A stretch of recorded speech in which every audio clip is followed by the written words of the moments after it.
I just got 5 things. We said we now know bin Laden has done these. We have reason to believe that he's responsible for a December 1992 truck bombing attack on 2 hotels in the Yemen port of Aden. Killed 2 Australians, didn't kill any Americans, although it was hotels used by Americans, and that was his target. Secondly, we know that he sent weapons and trainers down to Mogadishu. Now, we can't be certain that he killed those 18 Rangers in the Battle of Mogadishu on October 3rd and 4th, but he celebrated it afterwards, and he sent trainers down there, and he sent weapons down there. And I'll guarantee if it's in the United States of America he'd done that, we'd have brought him to trial. I don't need any more than that. That he wasn't there, that didn't direct it, is almost irrelevant. I think Americans would have been outraged. And I think they would have said, we've got to go after this guy in some significant way. Thirdly, we intercepted the Bajinka plot. He was trying to do what? He was going, his people were going to attempt to blow up U.S. aircraft, airplanes. He was going to use airplanes as a weapon. In this case, he's going to blow them up. And I think it would have set alarm bells off if the Congress had heard that. I think they would have done some scenario analysis that was never done. It's one of the things that we have criticized the CTC for not doing. We also, fourthly, we got a car bomb in Riyadh, Saudi Arabia. Again, we don't have absolute evidence that he did it, but he sent explosives there. He indicated he wanted to kill Americans in Saudi Arabia. And last, Khobar Towers, though we believe, again, we don't have absolute evidence, he said he wanted to kill Americans in Saudi Arabia. It's likely that his explosives were involved in some way, shape, or form. We have all of this. And by '98, we have an awful lot more. By 2001, it's even more. And I mean, I just say to you, I mean, the question is, have you guys got this fixed?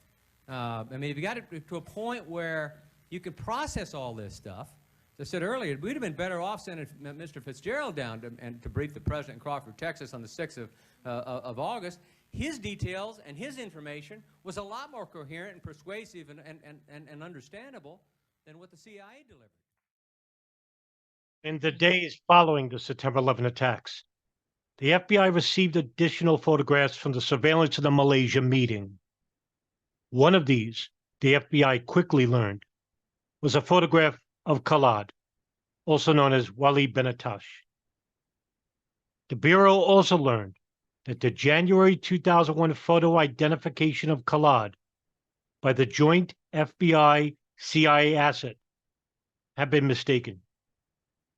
The person thought to be Khalid was actually Nawaf al-Hazmi.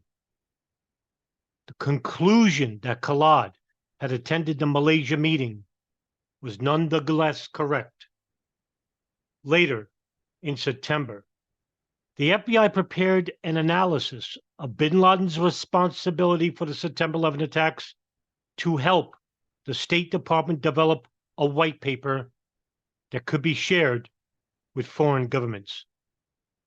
Quote, even at this early stage of the investigation, the FBI has developed compelling evidence, the analysis concluded, which points to bin Laden and al-Qaeda as the perpetrators of this attack. By way of illustration, at least 2 of the hijackers met with a known senior al-Qaeda terrorist, the same al-Qaeda terrorist which reliable information demonstrates orchestrated the attack on the USS Cole and who was involved in the planning of the East Africa Embassy bombings, end quote. The 2 hijackers were Khalid al-Mihdhar and Nawaf al-Hazmi. The senior al-Qaeda terrorist was Khalid, Walid bin Attash. The place they met was Malaysia. The facts linking Khalid al-Mihdhar and Nawaf al-Hazmi to Khalid, and therefore to bin Laden, became the crux of the case of the State Department, made to governments around the world that bin Laden should be held accountable for the September 11th attacks.